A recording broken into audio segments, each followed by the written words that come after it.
Olá, pessoal! Hoje vamos tratar sobre o tema prestação de serviço. Parte 1. Conceito. O contrato de prestação de serviço é aquele em que uma pessoa, denominada prestador, se obriga a realizar determinada atividade em favor de outra, denominada tomador, mediante remuneração. Está disciplinado nos artigos 594 a 609 do Código Civil e abrange toda e qualquer atividade lícita, material ou imaterial, que não esteja sujeita às leis trabalhistas ou à legislação especial. Artigo 594, CC. Toda espécie de serviço ou trabalho lícito, material ou imaterial, pode ser contratada mediante retribuição. Parte 2. Natureza jurídica. O contrato de prestação de serviço possui natureza consensual, bilateral e onerosa. Consensual. Forma-se pelo simples acordo de vontades. Bilateral. Cria obrigações para ambas as partes. Oneroso. Envolve contraprestação econômica. Além disso, trata-se de um contrato intuitu personae, isto é, baseado na confiança pessoal entre as partes, sobretudo quando envolve habilidades específicas do prestador. Exemplo: serviços médicos, advocatícios, artísticos. Parte 3.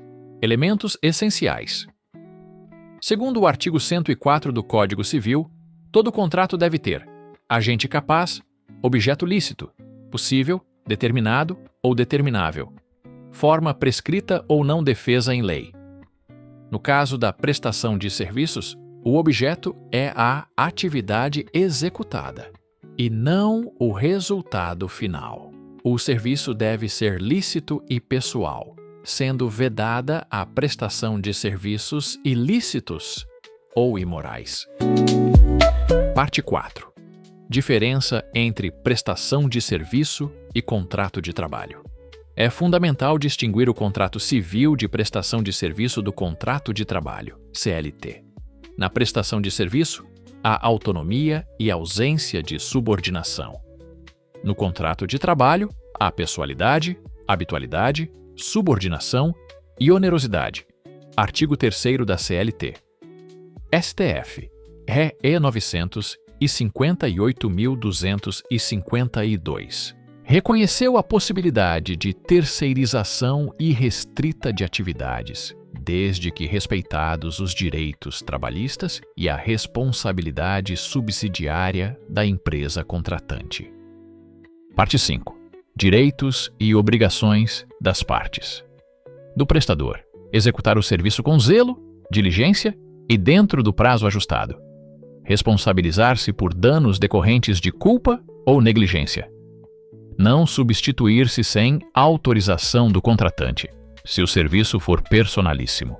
Do tomador: efetuar o pagamento conforme o contrato. Fornecer condições para a execução do serviço, respeitar os prazos e cláusulas acordadas. Observação: caso o tomador se negue a pagar sem justa causa, o prestador pode ajuizar ação de cobrança ou ação monitória, com base em provas documentais do contrato e da execução. Parte 6. Prazo, duração e extinção. O contrato pode ser por tempo determinado, com prazo fixo e encerramento automático. Por tempo indeterminado, rescindível mediante aviso prévio razoável. Cessa ainda pela morte do prestador, se o serviço for personalíssimo, pelo cumprimento do objeto, pela rescisão unilateral ou inadimplemento contratual.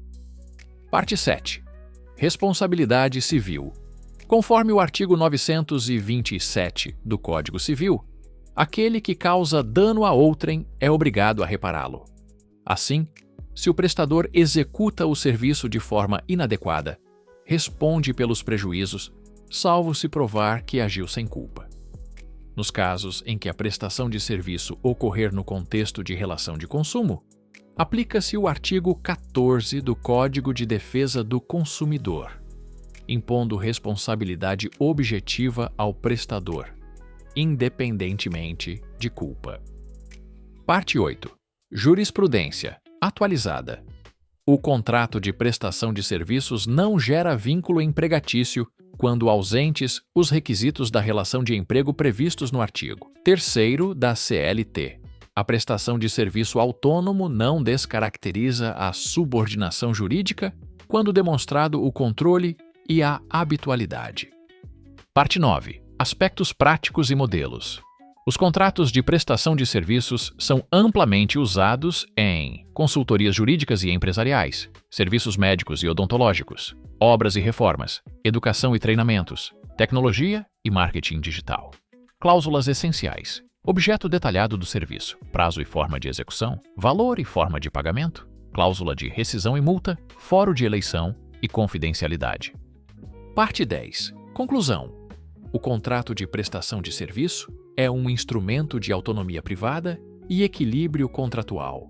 A observância dos princípios da boa-fé objetiva, função social do contrato e segurança jurídica é indispensável para garantir a harmonia nas relações civis e empresariais. Em síntese, trata-se de um contrato flexível, amplamente utilizado, que deve sempre respeitar os limites legais e a confiança entre as partes. Chegamos ao fim do nosso tema de hoje. Obrigado a todos pela atenção. Até logo.